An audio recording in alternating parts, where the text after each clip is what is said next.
Le couteau froid contre ma gorge. Je sentis le souffle rauque de l'inconnu murmurer, « Ne crie pas.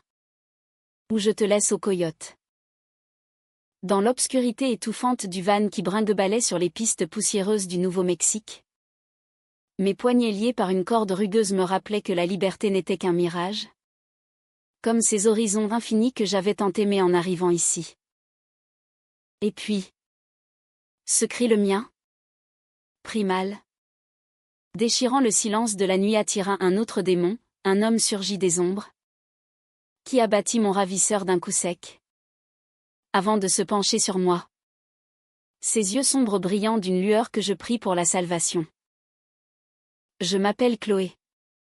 Et jusqu'à cette nuit fatidique, je croyais que le Nouveau-Mexique était le paradis des âmes errantes comme la mienne. J'avais fui Paris 6 mois plus tôt. Las des amours éphémères et des rues grises qui étouffaient mes rêves d'artiste. À 32 ans, avec mon carnet de croquis sous le bras et un cœur encore saignant d'une rupture avec une femme qui m'avait juré l'éternité avant de partir avec un galeriste, j'avais atterri à Santa Fe. Les galeries d'art adobe, les marchés aux bijoux turquoises, les couchers de soleil qui peignaient le désert en feu, tout cela m'avait envoûté. J'étais venu chercher l'inspiration. Ou peut-être juste l'oubli. Ce soir-là, j'avais garé ma vieille Mustang cabossée, un Caprice acheté d'occasion à Albuquerque sur un parking isolé près de Taos, où les falaises rouges se dressaient comme des sentinelles ancestrales. J'étais descendu pour esquisser les ruines Pueblo sous la lune montante, l'air sec caressant ma peau comme une promesse. Mais la promesse se mua en cauchemar.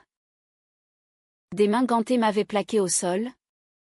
Un chiffon imbibé d'un relent chimique avait étouffé mes hurlements. Quand je repris conscience, j'étais ligoté dans l'arrière d'un van anonyme, ballotté sur des routes chaotiques qui serpentaient à travers le désert.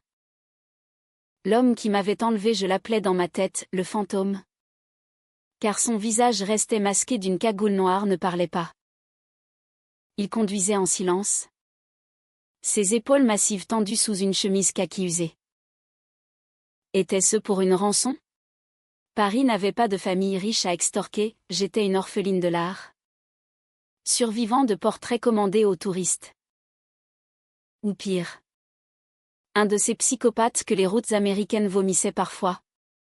Attirés par les âmes solitaires comme des vautours sur une charogne. Les heures s'étiraient en une éternité de terreur. Le van s'arrêtait parfois. Et j'entendais le fantôme sortir.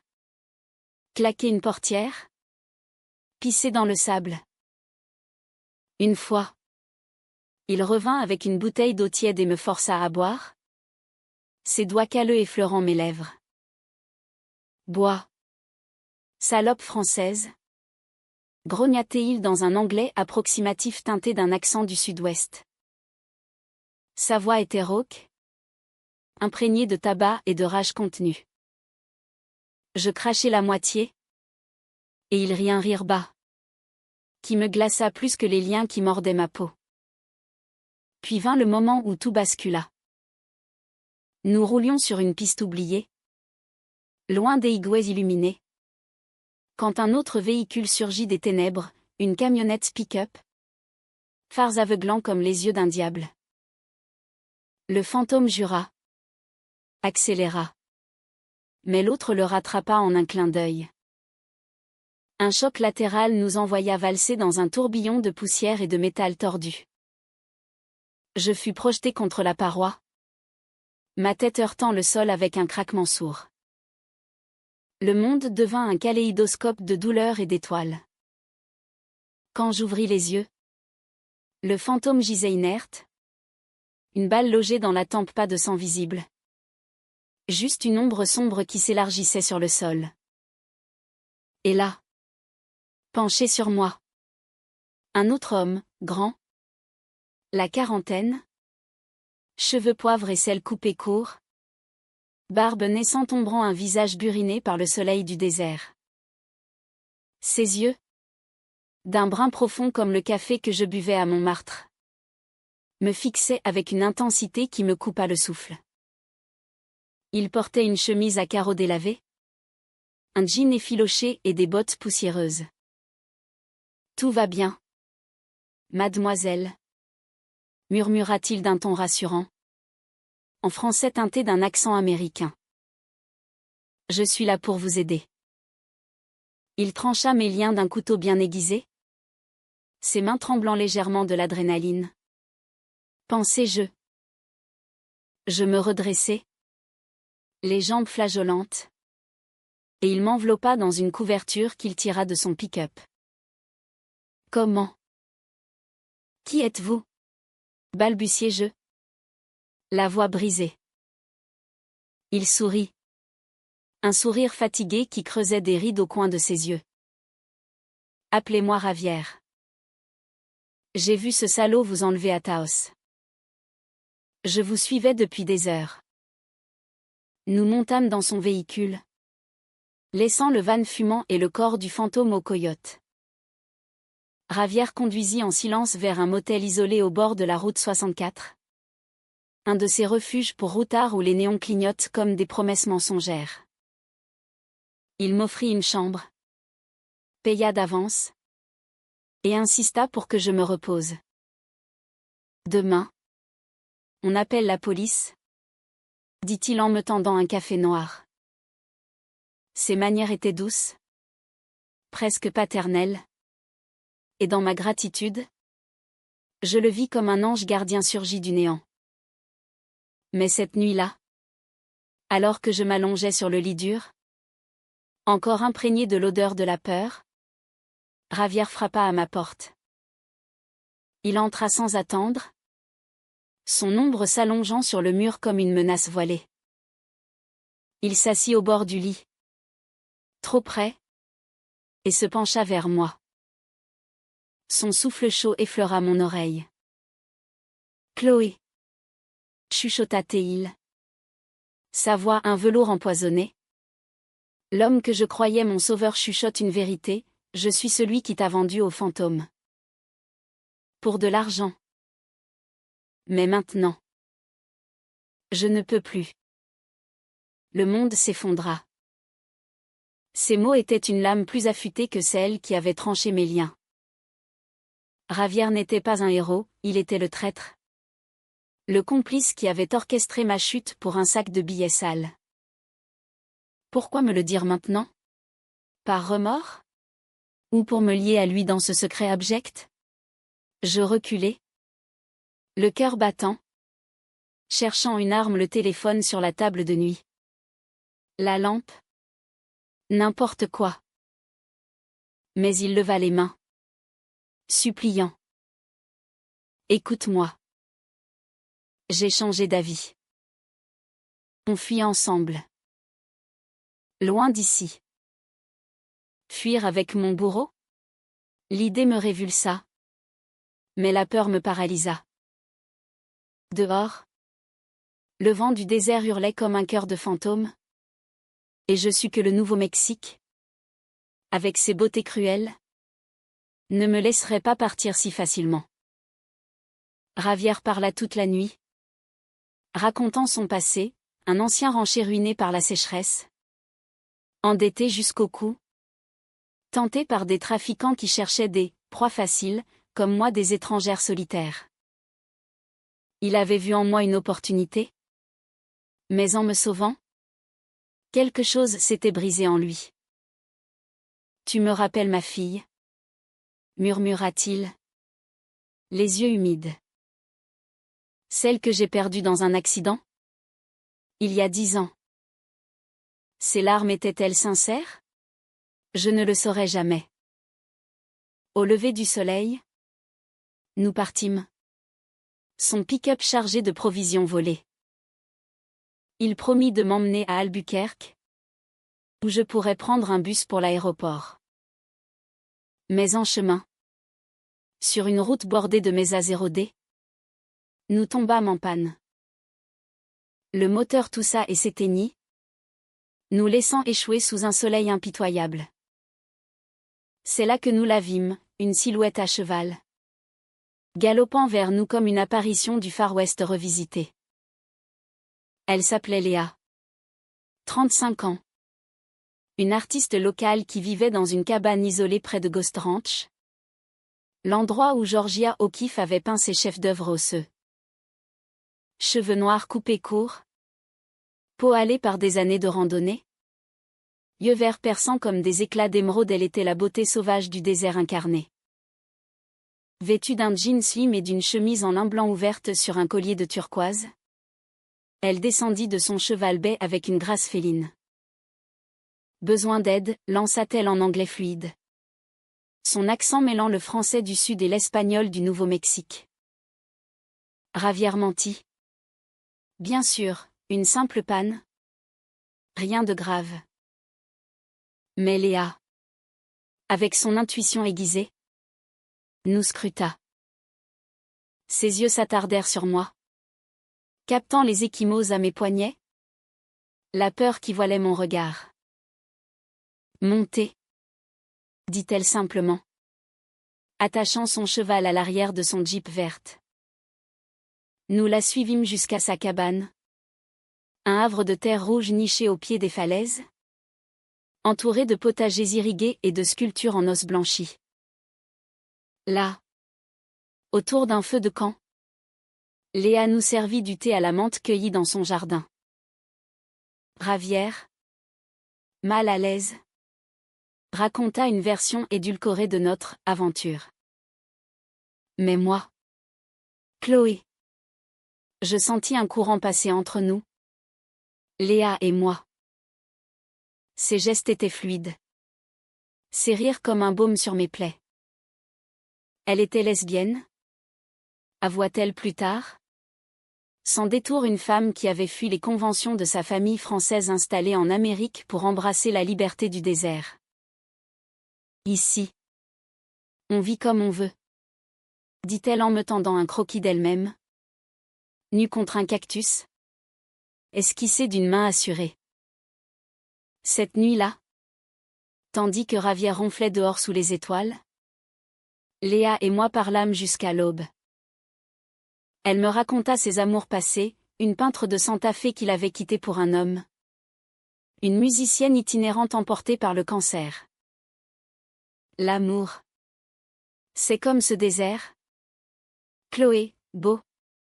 Impitoyable. Et toujours prêt à te briser. Ces mots résonnaient en moi comme un écho de mes propres blessures. Quand nos mains se frôlèrent sur le tapis berbère, une étincelle jaillit pas de feu, mais de cette chaleur lente qui consume les âmes. Pourtant, le fantôme de Javier planait.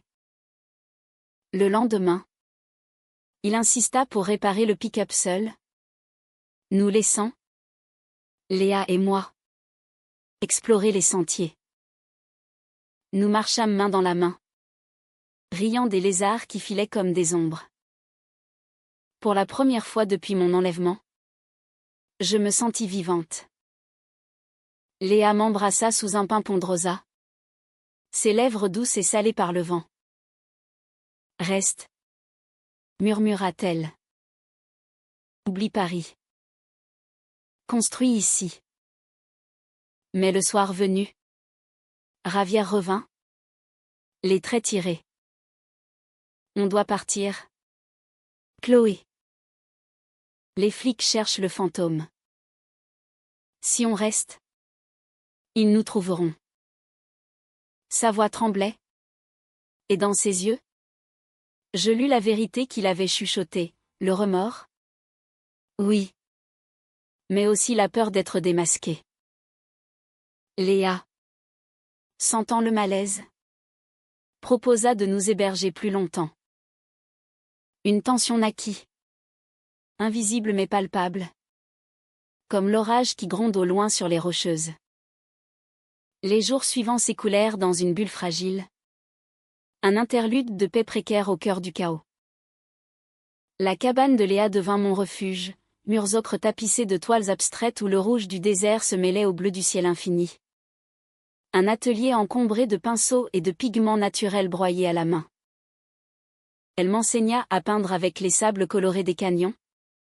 Nos doigts se nouant dans la terre humide comme pour sceller un pacte secret. Javier, Lui s'isolait de plus en plus, réparant son pick-up avec une obstination muette, évitant nos regards complices. Chaque soir, après le dîner des tamales maison arrosé de vin rouge californien, Léa et moi nous échappions vers le ranch abandonné de Ghost Ranch. Là, sous les arches de pierre sculptées par l'érosion, nous faisions l'amour avec la ferveur des damnés. Ses caresses étaient un langage nouveau, lente, exploratrice, traçant sur ma peau les contours d'un désir que Paris avait étouffé sous ses convenances. Tu es comme une tempête, Chloé. Gémissait elle, ses ongles s'enfonçant dans mes hanches tandis que le vent du soir portait nos cris vers les étoiles. J'oubliais presque la corde qui avait entaillé mes poignets, le couteau contre ma gorge. Léa était ma rédemption, une muse vivante qui ranimait les couleurs dans mes croquis. Mais Ravière observait.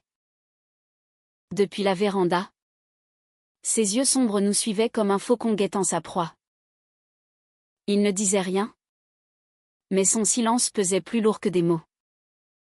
Une nuit, après que Léa se fut endormie contre moi, lové comme un chat, je le surpris dehors, buvant du bourbon directement à la bouteille. Elle est dangereuse pour toi, lâcha-t-il sans préambule. Sa voix un grondement bas. Cette femme. Elle collectionne les cœurs brisés. J'ai entendu des rumeurs à Santa Fe. Je ris. Amer. Et toi? Ravière? Tu collectionnes les trahisons? Il baissa la tête, ses épaules s'affaissant sous le poids de ses fautes. Pour la première fois, il parla de sa fille, Elena. 16 ans. Emportée par une voiture qui avait dérapé sur une route verglacée près de Las Vegas. J'étais ivre. Ce soir-là. Je l'ai laissée rentrer seule. Depuis. Je paie. Chaque jour. Ses larmes coulaient. Authentiques cette fois. Et un élan de pitié me traversa. Était-ce cela? La vérité qu'il avait chuchotée? Pas seulement la trahison. Mais un homme brisé? Cherchant en moi l'absolution qu'il ne trouverait jamais? Pourtant, la graine du doute était plantée. Le lendemain, pendant que Léa chevauchait vers le village pour acheter des provisions, je fouillai la cabane un acte bas, né de la paranoïa. Dans un tiroir verrouillé sous son lit, je trouvai des lettres, des missives en français, adressées à une Amélie, disparue. Des mots d'amour fiévreux. Signés d'une main tremblante, tu m'as promis l'éternité. Et tu t'es évaporé comme la brume du Rio Grande. Pire, une coupure de journal jauni. Datant de 5 ans. Relatant la disparition d'une jeune femme française à Taos. Amélie Duval. 30 ans. Artiste en visite. Présumée noyée dans le canyon. Mais le corps jamais retrouvé. Mon cœur se serra.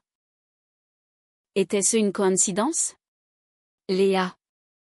Avec son passé d'amour tumultueuse? Avait-elle un lien avec cette ombre? Je rangeai les lettres. Tremblante.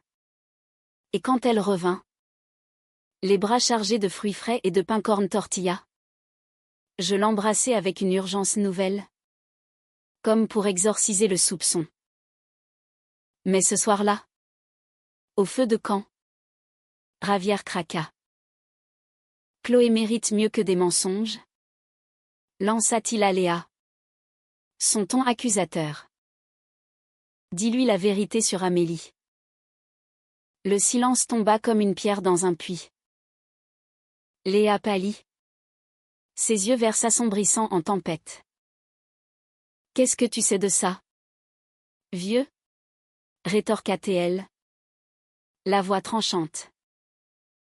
Ravière, enhardi par l'alcool, déballa tout, il avait croisé des rumeurs en réparant des moteurs à Santa Fe. Léa aurait été la dernière à voir Amélie vivante lors d'une exposition d'art.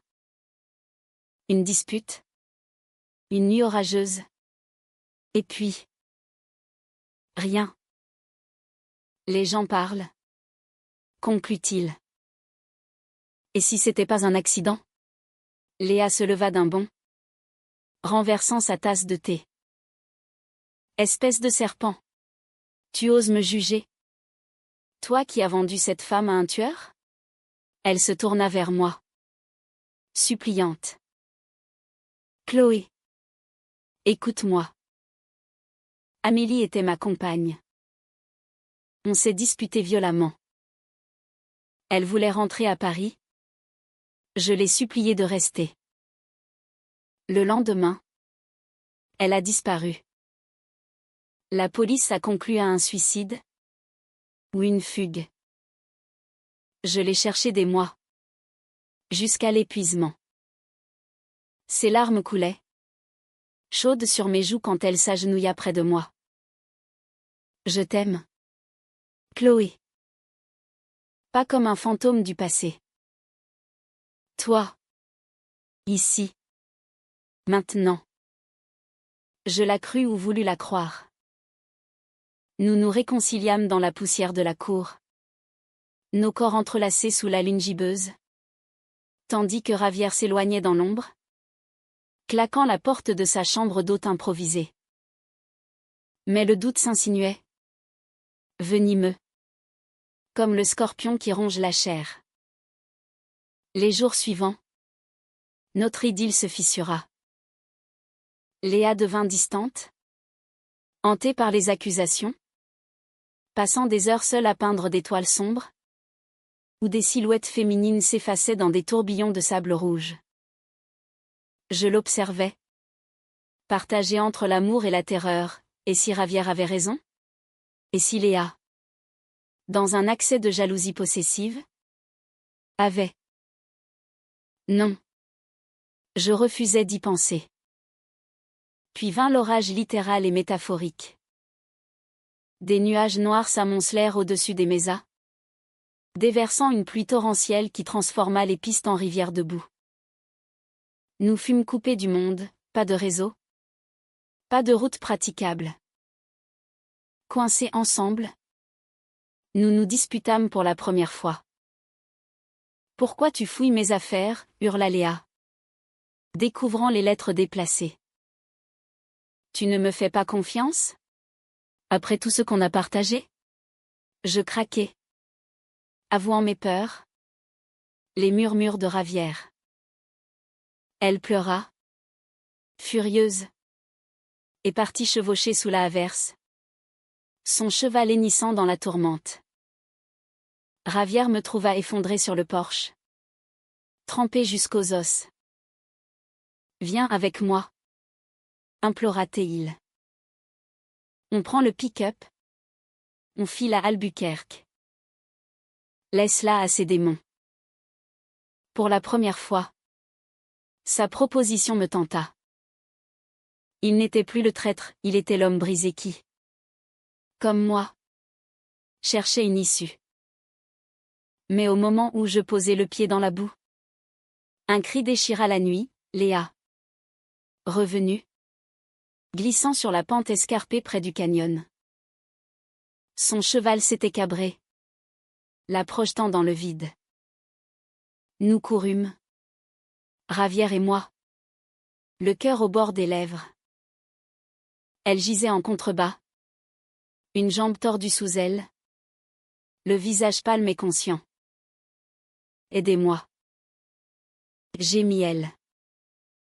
Ravière descendit en premier, escaladant les rochers glissants avec une agilité surprenante. Je le suivis, terrifié. Et ensemble, nous la remontâmes, nos corps enlacés dans un effort désespéré. À la cabane, sous les éclairs qui zébraient le ciel, nous la soignâmes, attelles improvisées, bandages arrachés à des draps. Léa, fiévreuse, Murmura des mots incohérents, Amélie. Pardonne-moi. Chloé. Reste. Cette nuit de veille nous unit d'une manière perverse. Ravière, redevenu sauveur malgré lui, veilla sur nous deux, son remords se muant en une tendresse paternelle. Au matin, la pluie cessa, laissant un désert lavé, scintillant sous le soleil naissant. Léa, la jambe plâtrée, nous remercia d'un regard qui effaça les ombres. On est plus forte ensemble, dit-elle, serrant ma main.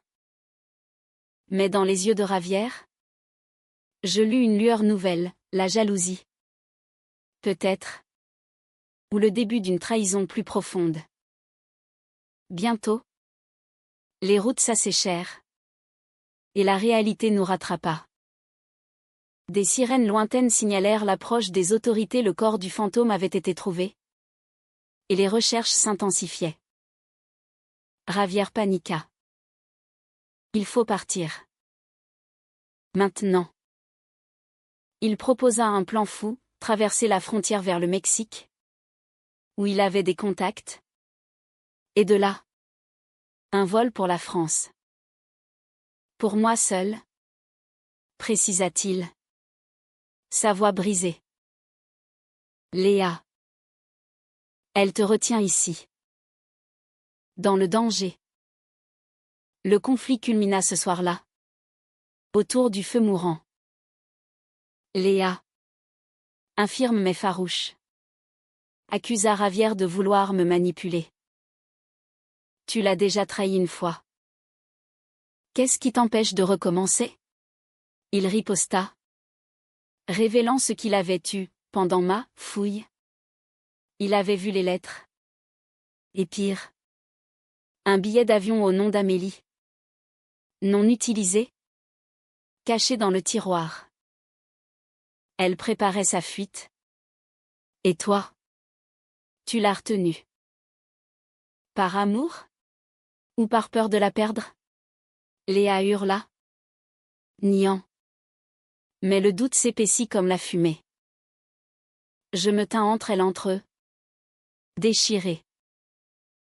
L'amour pour Léa brûlait en moi. Pur et sauvage.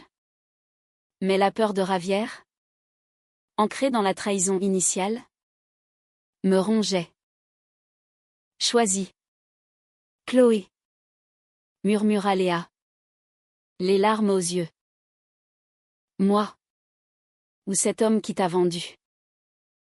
La nuit s'alourdit d'un silence oppressant, seulement brisé par le crépitement des braises et le ululement lointain d'un hibou. Je fixai les flammes. Hypnotisé. Tandis que les ombres dansaient sur les visages de Léa et Ravière comme des masques de théâtre grec, tragédie inévitable. Choisir? Comment trancher entre la femme qui avait rallumé mon âme et l'homme qui, malgré sa faute originelle, m'avait arraché aux griffes de la mort? Le désert, avec sa cruauté poétique, semblait se moquer de mon dilemme, ses vents murmurant des secrets que je ne pouvais entendre.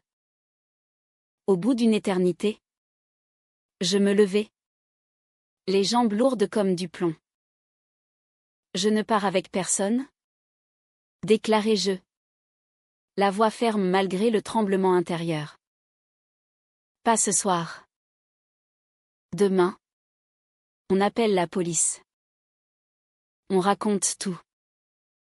La vérité libérera. Ou damnera. Ravière jura en espagnol. Un chapelet de mots âpres qui sentaient la tequila et le regret. Léa. Elle. Hocha la tête. Un sourire fragile aux lèvres, un sourire de victoire précaire. Mais le destin, ce farceur impitoyable, en décida autrement. À l'aube, alors que le soleil peignait les falaises en or rose, un vrombissement de moteur brisa la quiétude. 3 jeeps du shérif surgirent de la piste, gyrophares bleus clignotant comme des éclairs froids. Javier blêmit. Ils m'ont trouvé. Avant que nous puissions réagir, il bondit dans son pick-up, désormais réparé, et s'enfuit dans un nuage de poussière, nous abandonnant à notre sort. Les officiers, 2 hommes bedonnants en uniforme kaki et une femme aux cheveux grisonnants, l'air las, nous interrogèrent séparément. Je racontai l'enlèvement, le fantôme, la salvation de Javier, omettant sa confession chuchotée par peur de me compliquer la vie. Léa, la jambe encore plâtrée, corrobora ma version, ajoutant des détails sur notre rencontre fortuite. Mais quand vint son tour d'expliquer les lettres d'Amélie, elle fondit en larmes. C'était mon amour. Ma faute. Peut-être.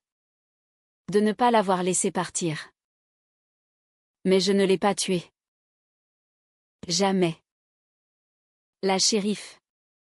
Une certaine Maria Ruiz, originaire de Chimayo, nous écouta avec un scepticisme poli. On connaît les rumeurs sur vous, Mademoiselle Moreau, dit-elle à Léa, employant son nom d'artiste. Mais sans preuve. C'est du vent. Quant à vous, Mademoiselle Laurent, votre histoire colle avec le signalement du corps trouvé près de Taos. On va vous escorter à Albuquerque pour des déclarations formelles. Elle nous promit une protection. Mais ses yeux trahissaient la routine, une de plus. Une de ces âmes perdues dans le Grand Ouest. Le trajet vers la ville fut un calvaire. Assise à l'arrière d'une Jeep, Léa et moi nous tenions la main. Nos doigts entrelacés comme une encre dans la tempête.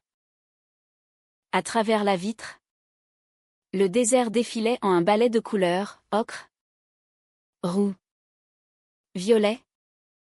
Un tableau vivant que Georgia O'Keeffe aurait envié. Si on nous sépare, murmura Léa. Trouve-moi. Toujours. Je l'embrassai furtivement. Nos lèvres effleurant dans l'ombre du véhicule. Un serment muet contre l'adversité.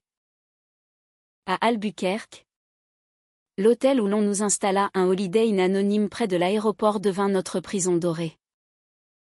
Des gardes veillaient. Des psychologues bien intentionnés nous bombardaient de questions. Les nuits. Léa et moi nous faufilions dans la même chambre. Nos corps se cherchant dans l'urgence des amants condamnés. Imagine. Chuchotait-elle contre mon cou. Ses mains traçant des arabesques sur ma peau. Une vie à Paris. Toi et moi. Dans un atelier du Marais. Ou ici. Dans une maison adobe avec un jardin de sauge. Ces mots étaient un baume. Mais la réalité rôdait, Javier en fuite. Potentiellement arrêté. Et les ombres d'Amélie planant comme un reproche. Puis. Le coup de théâtre. 3 jours après. Alors que je dessinais distraitement un portrait de Léa sur un napkin du breakfast. Un appel anonyme rompit le silence. La voix de Javier? Déformée par un téléphone jetable, Chloé. Écoute. Je suis à la frontière. J'ai fouillé plus profond. Léa. Elle ment. Amélie n'a pas fui. J'ai trouvé un témoin à Santa Fe, un galeriste qui dit que Léa et elle se sont battus. Et que Léa l'a poussée vers le bord du canyon. Par accident? Qui l'a dit? Mais les yeux fous. Et il y a plus, le fantôme? C'était un amant jaloux d'Amélie. Engagé par Léa pour me faire taire? Moi. Qui posais trop de questions sur le passé. Mon sang se glaça. Était-ce la vérité ultime? Celle que Javier avait réservée pour me briser? Ou une ultime trahison? Un mensonge pour me reconquérir? Je raccrochai. Tremblante. Et confrontai Léa dès son retour de thérapie. Dis-moi tout. Sur Amélie. Sur le fantôme. Elle s'effondra. Le visage dans les mains. C'était un accident? Chloé. Une dispute stupide. Elle a glissé. Je l'ai retenue. Mais trop tard. Le fantôme? Un type que j'ai connu à une expo. Un voyou. Il m'a fait chanter des années, menaçant de révéler l'accident. Quand il t'a enlevé, j'ai cru que c'était pour moi. Ravière l'a tué pour te sauver? Mais pour se racheter? Peut-être. Les pièces du puzzle s'emboîtaient, tordues et sanglantes. Léa n'était pas une meurtrière, mais une femme hantée par la culpabilité, comme Ravière par son deuil. Et moi, au milieu, le pion innocent dans leur tragédie partagée. Cette nuit-là, nous pleurâmes ensemble, nos corps nus enlacés dans les draps froissés, un mélange de passion et de désespoir. Pars, si tu veux, sanglota TL. Je ne te retiendrai pas. Mais partir signifiait l'abandonner à ses démons, et moi à un vide plus grand que le désert. Le matin apporta la police, Ravière avait été arrêté à El Paso, essayant de franchir la frontière avec de faux papiers. Son interrogatoire confirma tout, sa complicité initiale avec le fantôme. Motivé par l'argent, mais son revirement sincère. Et sur Léa, il répéta ses accusations, mais sans preuve solide. Le procureur, un homme las aux lunettes cerclées d'or, décida de clore l'enquête sur Amélie comme accident non résolu. Pour moi, témoignage clé. On m'offrit un billet pour Paris, avec escorte.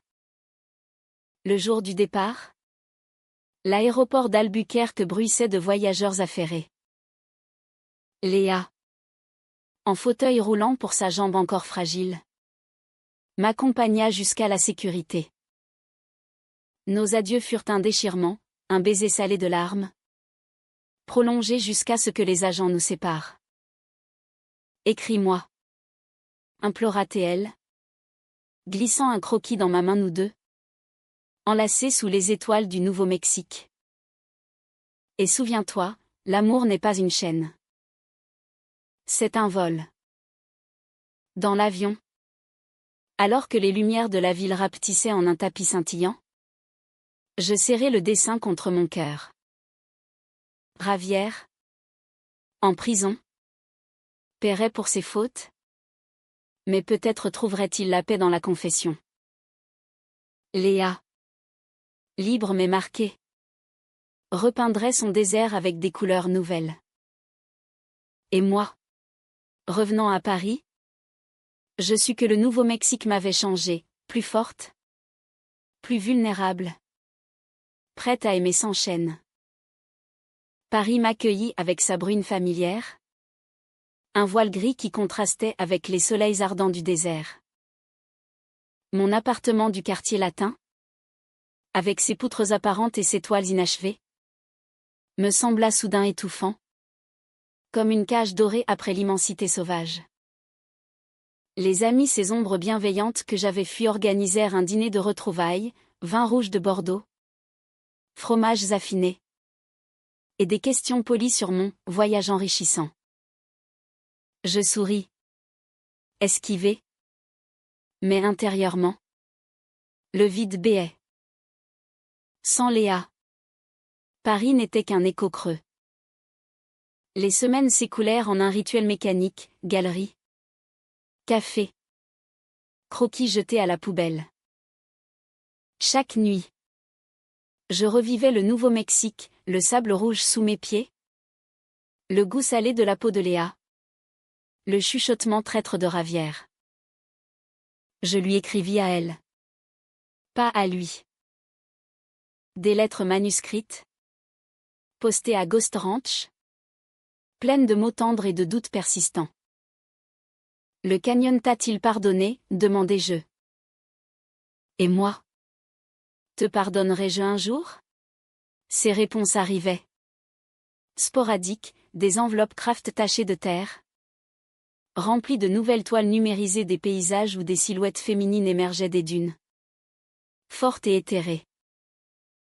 Un mois après mon retour, une exposition à la galerie Mact me secoua. Parmi les modernes abstraits, un prêt anonyme, une toile de Léa. Mirage du cœur. Des teintes ocre et turquoise se fondaient en deux formes enlacées, l'une fuyant vers l'horizon, l'autre s'accrochant au sol craquelé. Le cartel précisait, dédié à CL, disparu dans le vent. Mon cœur s'emballa. Étais-je cette fugitive? Ou l'ancrée? Celle qui avait choisi la sécurité sur la passion? Je quittai la galerie en trombe, élant un taxi pour l'aéroport. Non. Je ne fuirai plus. Au lieu de cela, je réservai un vol pour Albuquerque, un aller simple. Cette fois. En vol, bercé par les nuages, je repensai à Ravière. Une lettre de lui m'était parvenue via un avocat, 5 ans de prison pour complicité d'enlèvement. Mais une thérapie obligatoire. J'ai enfin rencontré ma fille. Écrivait-il. Pas Elena. Mais la paix qu'elle m'a laissée. Merci. Chloé. D'avoir été mon miroir. Ces mots, simples, me touchèrent. La trahison s'effaçait, laissant place à une humanité partagée, celle des êtres imparfaits cherchant la lumière. À l'atterrissage, le désert m'enveloppa comme un amant retrouvé, air sec, chaleur enveloppante, horizon sans fin. Je louai une voiture, une Jeep rouge vif, et filai vers Ghost Ranch. La route 84 serpentait entre les mesas, chaque virage ravivant des souvenirs, la pluie torrentielle, le cheval cabré, nos corps unis dans la boue. Arrivé à la cabane, le soleil déclinait, peignant les falaises en feu. Léa était là, sur la véranda, sa jambe guérie, chevauchant une chaise berçante avec un verre de mezcal à la main. Elle avait vieilli, des rides fines au coin des yeux, une mèche grise dans ses cheveux noirs, mais sa beauté sauvage intacte me coupa le souffle. Chloé, murmura-t-elle, se levant d'un bond. Pas de questions, pas de reproches. Juste un baiser, profond, qui goûtait le sauge et les larmes. Nous parlâmes des heures, assises sur le tapis persan usé, nos mains liées comme au premier jour. Elle avoua tout, l'accident d'Amélie, la culpabilité qui l'avait rongée, le chantage du fantôme qu'elle avait ignoré par peur. J'ai cru te perdre comme elle, confia-t-elle. Mais tu es revenue. Plus forte. Ensemble, nous guérîmes. Je repris mes croquis. Inspirée par ses couleurs, elle m'enseigna à sculpter l'argile des canyons, à modeler nos peines en formes gracieuses. Ravière nous écrivit une fois, depuis sa cellule, une carte postale de Santa Fe, avec un dessin maladroit d'un coyote sous la lune. Libérez-vous.